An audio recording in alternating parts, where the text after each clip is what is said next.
बैठे हैं।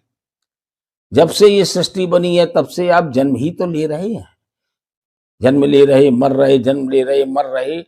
तो इतना बड़ा ज्ञान कैसे बिना गुरु के संभव है? कदम कदम पर आपको गुरु की आवश्यकता होती है। और इसी आवश्यकता के कारण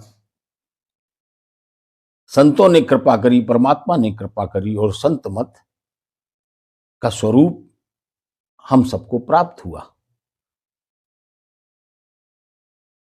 तो सदगुरु वही होता है जो उस परमात्मा को जान चुका होता है, जो शब्द और उस प्रकाश का अनुभव कर रहा है,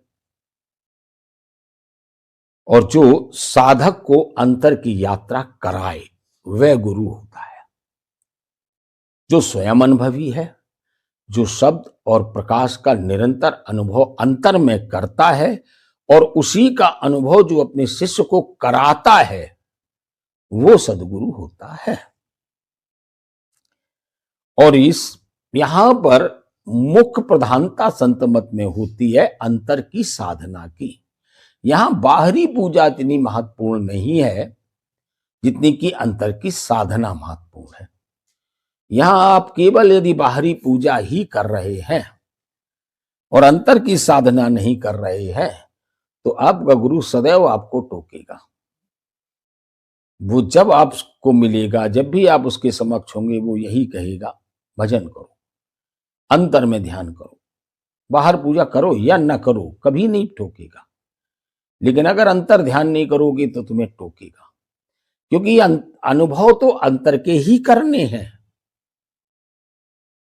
बाह्य जगत की पूजा यहां केवल इस मायने रखती है कि जिससे घर के बच्चों में संस्कार पड़ते हैं, हमारी मोक्ष की जो इच्छा है, आवश्यकता है, उसके लिए हमारी मानसिकता तैयार होती है, हमारे लिए उसके लिए उपयोगी वातावरण तैयार होता है।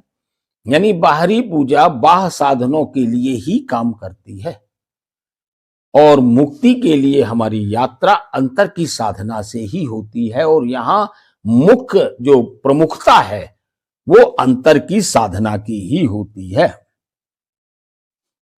और यहां की जो मुख्य साधनाएं होती हैं वो है सुमिरन, ध्यान और भजन। सुमिरन क्या है? स्मरण, निरंतर गुरु के दिए हुए नाम का निरंतर स्मरण करते रहना, निरंतर अंतर में वो नाम चलता रहे। चिल्ला